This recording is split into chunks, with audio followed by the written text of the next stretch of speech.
Ako, si Lolong. Pinatay ng mga banso ng aking mga magulang. I want the boy free to man, kill them all. Pero kasama ng kaibigan kong buhayang si Dakila, pinabagsak ko ang mga ganit para sa hustisya.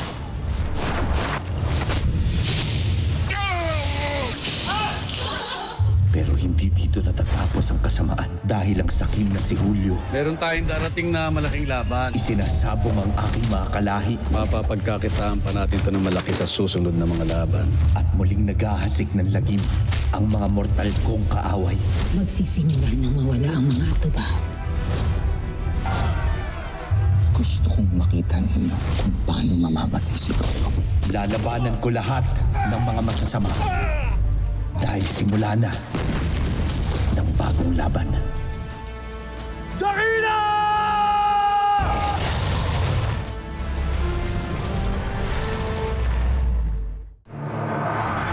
Bomba! Takbo!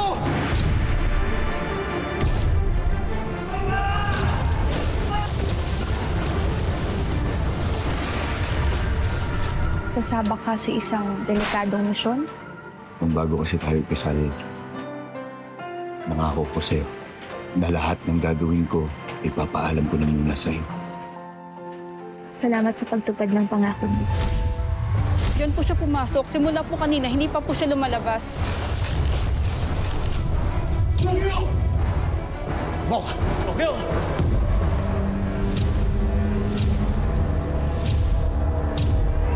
Sebastian! Che! Nahuli ata tayo sa patagong. Alam ng target na sinusundan natin siya. Kaya...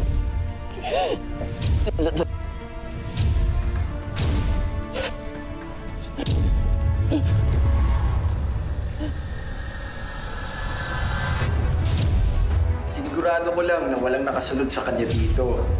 Madulas yung atubaw na pinapahanap ni Sir Julio. Kung galit ka, mas galit ako dahil nalagasan ako ng mga tauhan. Wala akong pakialam kung nalagasan ka ng tauhan. Palitan mo! Sundin mo kung anong inutos ko sa'yo. Dali mo sa akin ang buhay si Nando dahil kung hindi, isasama kita sa libingan ng mga tauhan mong nalagas. Bakit hindi mo pakita sa mga naririto kung gaano kahayop yung buong lahi nyo? Alam na ng buong tumahan ang nangyari. O si Lolong.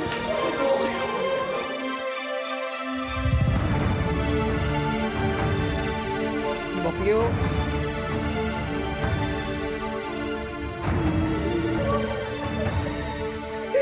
Nahuli na po ba kung sino pumatay sa kapatid ko? Mga walang kaluluwang gumawa nito. Magbabayad sila sa batas. Lolong?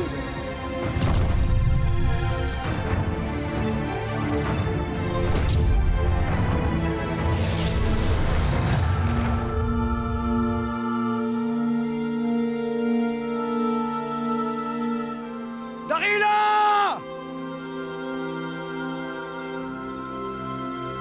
Dakila, nasan ka?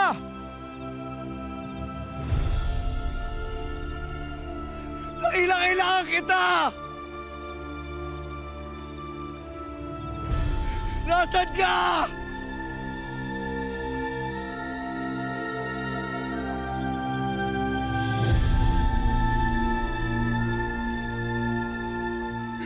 Ayoko maniwala.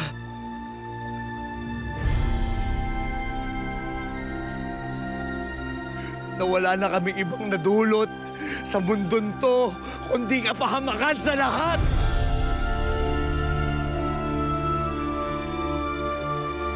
Kaibigan, kailangan kita!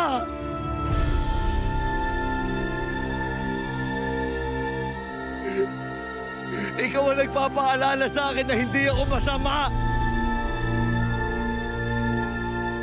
Na mabuti ako.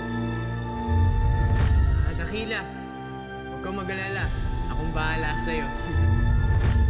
Buti ka pa, Dakila, no? Kahit kailan di mo ako iniwan.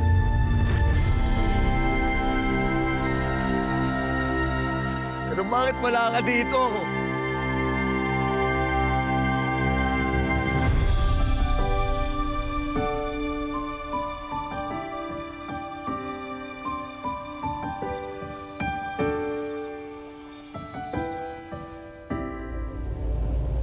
Napakarami nang nadadamay. Kailangan magbayad ni na Lolo Nando at ng mga kasamahan niya. Krimen na ginawa nila.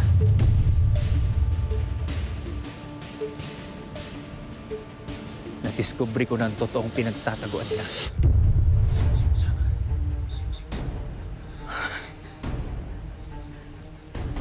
May ano ka bang pinagsabihan nito? Kung saan nito?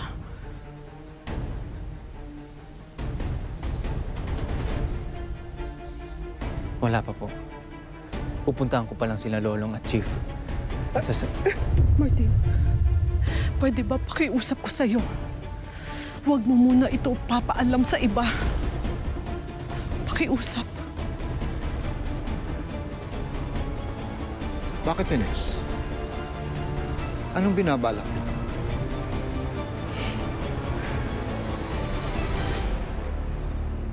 Ang ginagawa mo rito, Elsie? Nakita kasi kita tumakbo palayo. Papunta dito.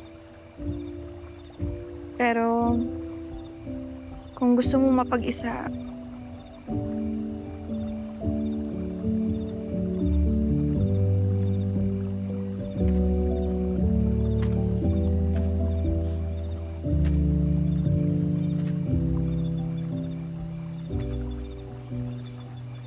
sino si Dakila? Isa siyang kaibigan. Matalik na kaibigan. Gusto ko lang kasi maglabas sa sama ng loob sa kanya eh.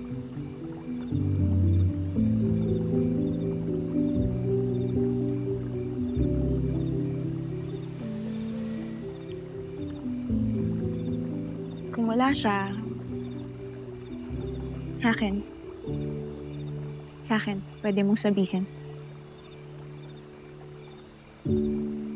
Sige na. Para naman sa mga pagkakataon na ikaw yung nandyan para sa akin.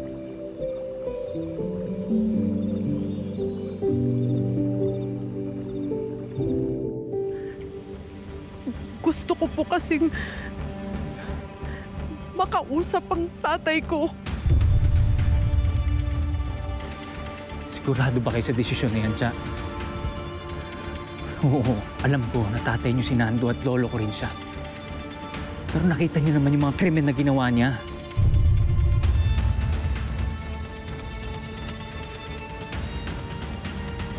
Hindi na siya yung taong kinilala niyong ama noon. Alam ko yan. Dahil naranasan at naramdaman ko yan sa kinilala kong ama noon na si Armando Banzon.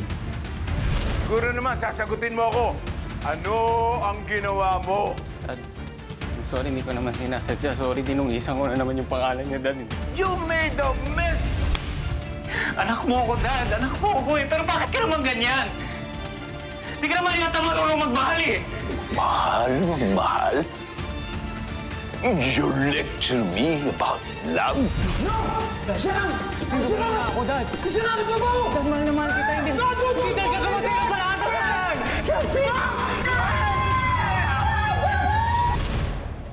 Kayang paguhin ng puot sa puso ang isang tao, Chinese.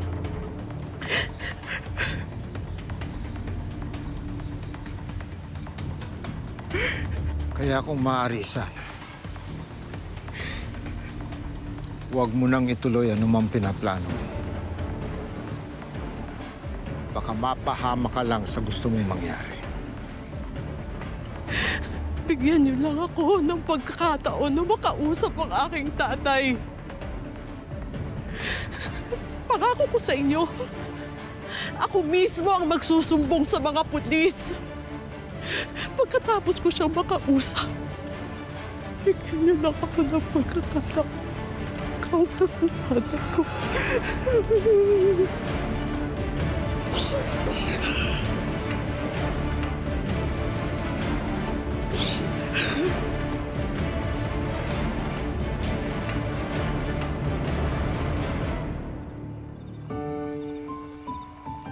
Nahihirapan lang kasi ako. Para bang ang hirap gumawa ng mabuti. Kasi nagtatagumpay naman lagi sa huli yung kasamaan. Pakiramdam ko para sasabog yung puso ko sa tuwing may nabibigo akong mga tao. Kapag hindi ako nakakatulong.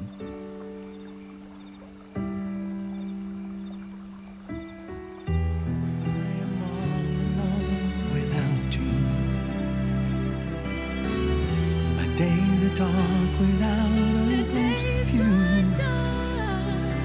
Now that you came into my life, I feel complete. The flowers bloom, the morning shines, and I can see. Your love is like the sun that lights up my whole world. I feel the warmth inside. Your love is like the river that flows down through my veins. I feel the chill inside.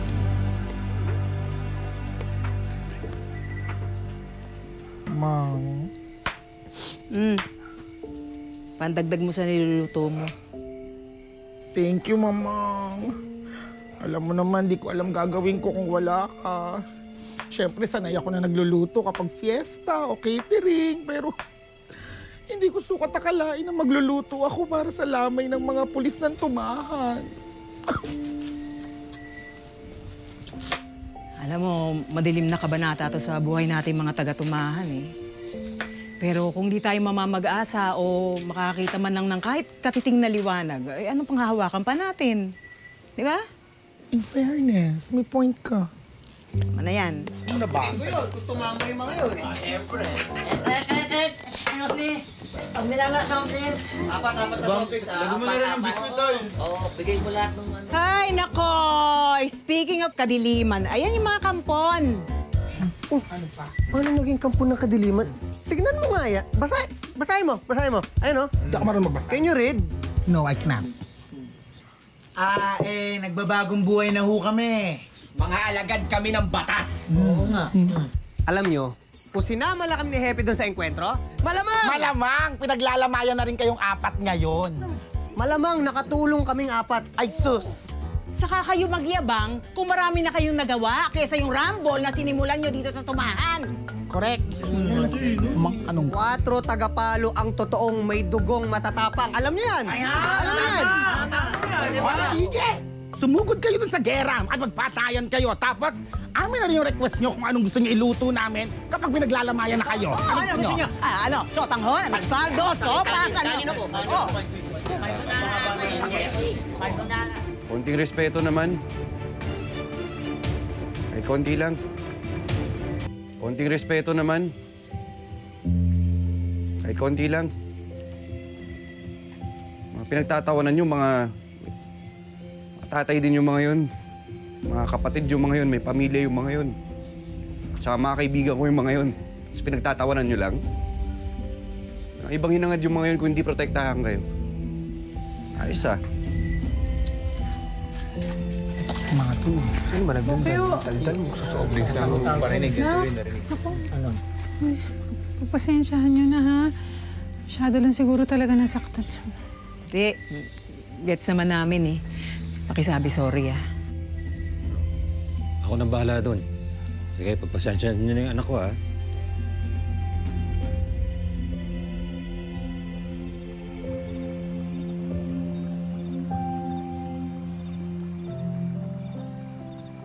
Salamat, Elsie. Lahat tayo kailangan ng kaibigan.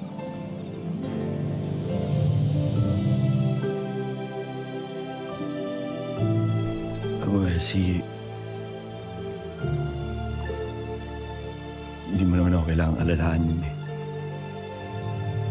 Huwag mo na ako isipin. Kung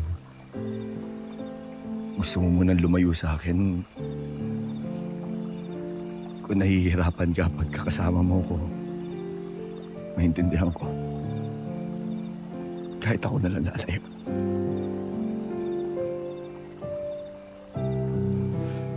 Siguro nga ngayon, baka dapat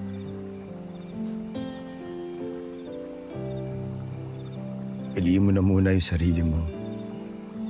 Kung saan ka mas magiging komportable. Alam mo ba, bakit naniniwala ako?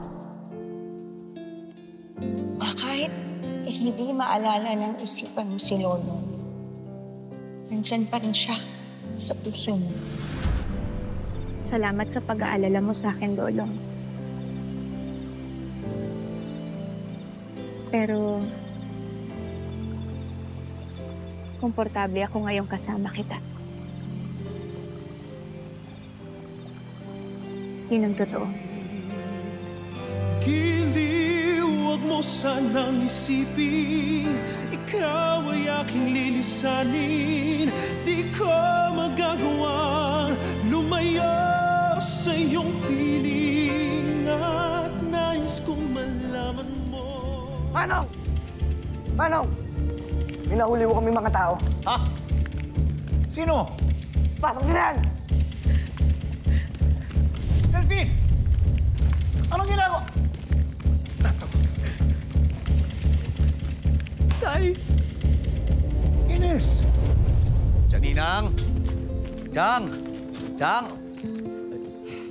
Ano ba para kang hinahabol ng 10 tigre, anak? Chang, nag-usap po kami ni Elsie kanina. At Chang, hindi ho ito basta usap lang, ha? Mahabang usapan ho talaga. Nabanggit nga rin ho ni Elsie sa akin na magaan daw ho yung loob niya sa tuwing nakakasama daw ho niya ako. Para bang ang sarap po sa puso na bumabalik na ho kami sa dati. Tay!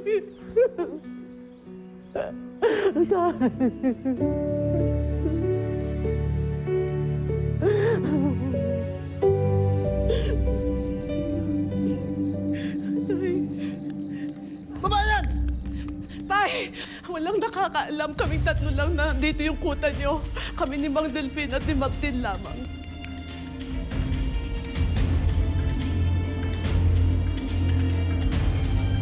Iwan niyo kami! Alis kayo!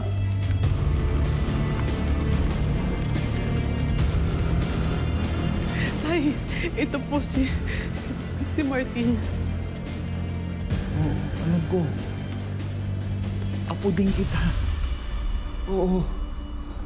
Matagal na kitang minamanmanan. Kaya lang, siyempre, hindi ho yung bilang magnobyo. Kumbaga, Chang, yung dating-dating kami ho. Bilang magkaibigan. Magandang balita yan. Sa wakas, may magandang balita.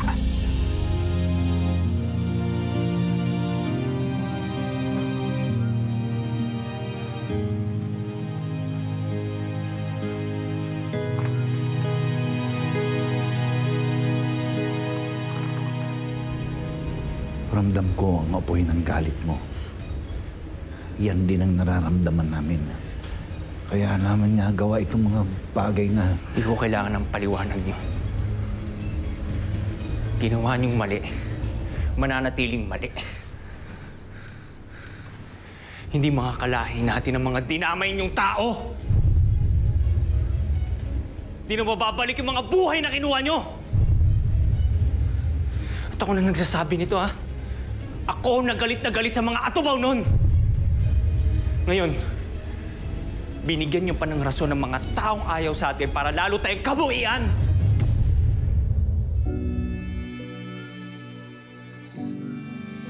Oh, bakit naman ngayon para kang nalugi? Naisip ko lang ho kasi, Chang, na masaya man ho ko ngayon sa sitwasyon namin dalawa ni Elsie. Pero para bang may bigat na pumipigil sa akin na maging masaya. Lalo pat ang dami hong namatay ng mga pulis. Tapos ang dahilan ng pagkamatay nila dahil sa mga kalahi kong atubaw. Ibig mo sabihin, tinatalikuran mo ang pagiging atubaw mo? Ganun ba? Pero nakikinabang ka sa mga kakayahan mo. Ang gusto kong sabihin sana, hindi na lang ako nanggaling sa dugo nyo. Wala kang alam sa pinagsasabi mo, boy. Manong, anong plano natin gawin sa kanila? Hindi lang dahil kay Chinese. Buong kapulisan na nakatayo sa inyo ngayon. Buong kapulisan, nabawasan na nga sila. Baka nakakalimutan mo, nasa teritoryo ka namin. Tay! Ano bang nangyayari sa inyo? Ba't kayo nagkakaganito? Hindi ko inaasahan na maintindihan ninyo ang ginagawa namin. Pero kung nagpunta kayo dito, hindi para makinig sa aming pinaglalaban, ay mabuti pang umuwi na lang kayo. Umalis na kayo. Hindi po ako aalis na hindi dala ang ugtaw. Maraming pwedeng masamang mangyari. Oras na hindi maibalik ang ugtaw sa tama niyang kalagyan. Hindi maaari. Ang ugtaw ay biyaya. Ito ang gagamitin namin. Natin! Para makalaya tayo sa pang-aapi ng mga taong makasarili. Totoo ang sumpa! Unti-unti na namamatay ang Isla Pangil. Ano ka mo, Martin? Maniwala ka. Naintindihan ko.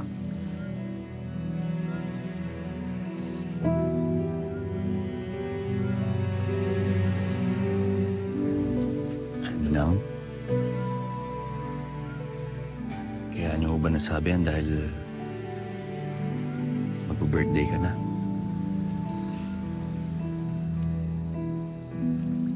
Anak, habang malapit ang araw na yon, hindi ko alam kung dapat ba akong mag-celebrate.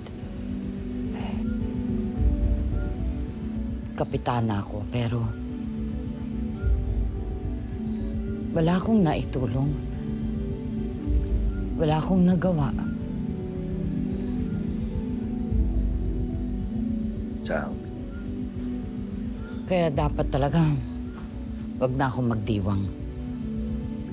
Chang, o ba naman? Wala ka naman ng kasalanan dun eh. Huwag mo sisihin ang sarili mo.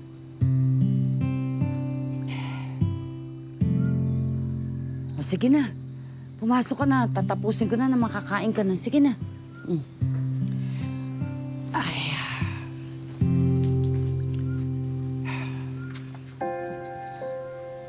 Basta ha, huwag mo nang ipagsabi kahit kanino na birthday ko. Pangako mo yan sa akin. Pero...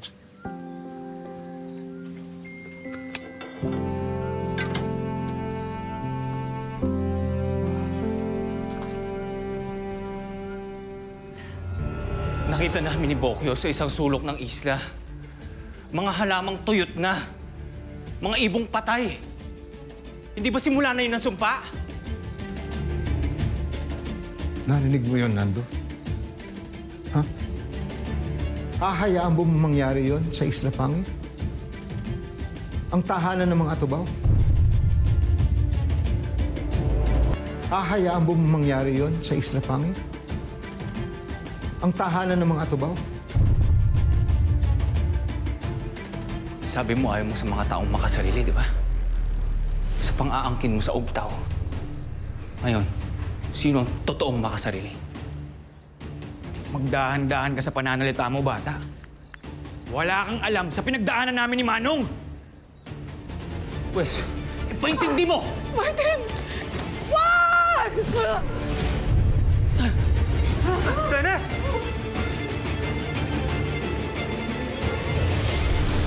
Sisigaw na ang katotohanan. Subukan niyo yung pagsabi kung nasaan kami. At sinisiguro ko sa inyo, hindi niyo na makikita si Ines. Pero na ako makapaniwala sa Julio na yan. Ganun pang kalala yung totoong ugali nun. At siya rin ang dahilan kung bakit may mga nawawala at namamatay na mga tumaw.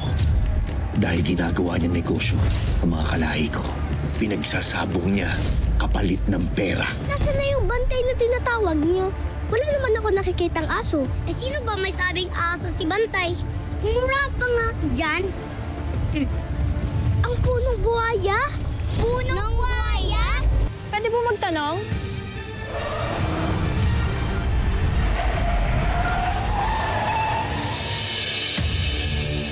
Bakit sumama sa iyo ang anak ko?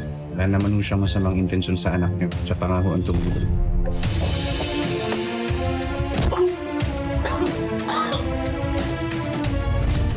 Teka lang, sir. Hindi ko po alam yung buong nangyari. Nangyari ito sa anak mo. Hindi sa kapatid mo. Sino ang kakampi?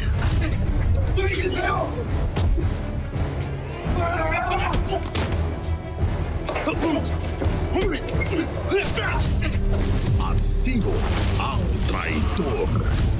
Hindi na niya pagagalingin si Ines gamit ang ugtang. Hahayaan na niya itong mamatay. Hindi niya gagawin sa sarili niyang anak yun. Nakatitiyak ka, Martin? Nakasisiguro ba kayong dalawang hindi niya gagawin? Walang bibitiw sa gabi ng harapan. Lolo! Chang, bakit ugising ka pa? Nasaktan ka na. Chang, ito boy na boy ako. Ayos naman ako ah. Ayos lang ng Chang. Hindi ka na. Samahan kita matulog. Lolo!